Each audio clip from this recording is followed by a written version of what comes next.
Պարոն Կարապետյան, քանի որ դուք խոսեցիք Արցախի վերաբերյալ, այստեղ ես տևական ժամանակ են նկատում եմ, որ կարծես թե ձեր ուժը որոշակի վախեր ունի այս թեմայի վերաբերյալ, շատ ուղիղ վելուց, ուզում եմ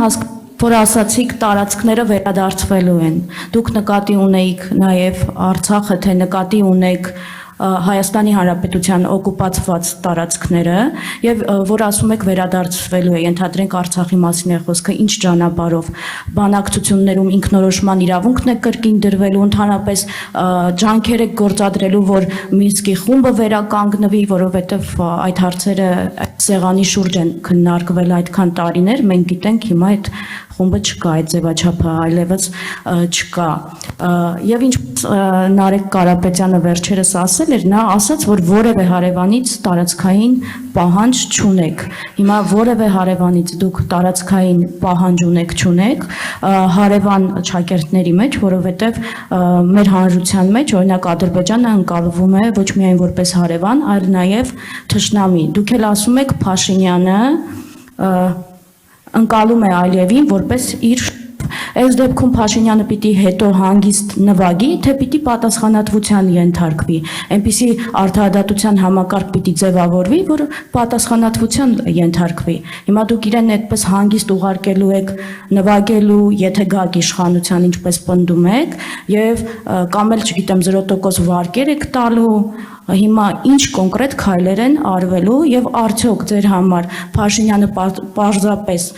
շանտաժ իրականացնող է, թե ինչպես դուք եք ասում, Ալիևն իր շեֆն է, հետևաբար ինքն է գործակալ, եթե այսպես դիտարկենք։ Նայեք, դուք լավ չեք լսել, ես ինչ եմ ասել, ես ասել եմ մենք պայքարելու ենք մեր հողերի վերադարձը, դա Հայաստանի հողերի վերադարձի մասին է խոսքը, կոնկրետ ասեմ, Ջերմուկի հողերի մասին է խոսքը, ես Սյունիքի Վարդենիսի եւ Վարդենիսի Հայաստանի տարածքների մասին է խոսքը, ես ռեալ եմ գնահատում ներկա իրավիճակը, որ մենք նորից պատերազմով, այլ քայլերով Արցախը համենայն դեպս մոտակա տարիներին, միգուցե տասնյակ տարիներին վերադարձնելու հնարավորություն չունենք։ Փաշինյանը այնպես արեց, որ մենք չունենանք այդ հնարավորությունը, բայց մեր համար գլխավորը արցախահայության արժանապատիվ կյանքը ապահովել Հայաստանում եւ ամեն ինչ անել, ստանալ Արցախահայության անվտանգ վերադարձի հնարավորությունը Արցախ, ով կուզի վերադառնա Արցախ, միգուցե 120 թե 100,000 արցախցիներից 50-ը կուզենան վերադառնան Արցախ, բայց նրանց անվտանգությունը մենք պետք է պայմանավորվենք, ապահովենք, նորից ասում եմ, օգտագործելով մեր բարեկամ երկրներին, մեր ունեցած միջազգային հնարավորությունը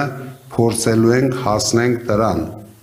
բայց դա չի նշանակում, որ 3-4 տարի հետո դուք անպայման ինձ բզբզելու եք, թե բա արցախցին չգնաց, մենք փորձելու ենք, եթե ես ավելի շատ վստահություն ունեմ, որ վերադարձնելու ենք մեր տարածքները, մեր գերիներին, այս հարցը ես ասում եմ, մեր ազգի ամենաբարդ հարցն է,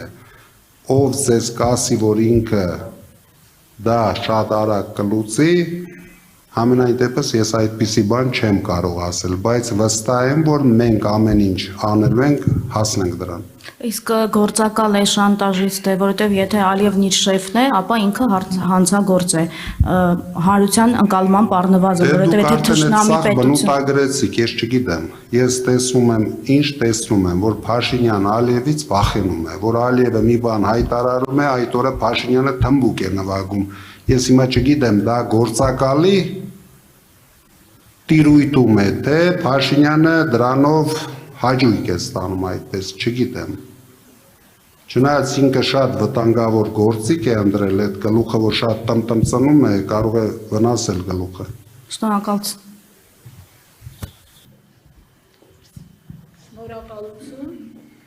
եւ 168 ժամ Զարուհի Դիլանյան։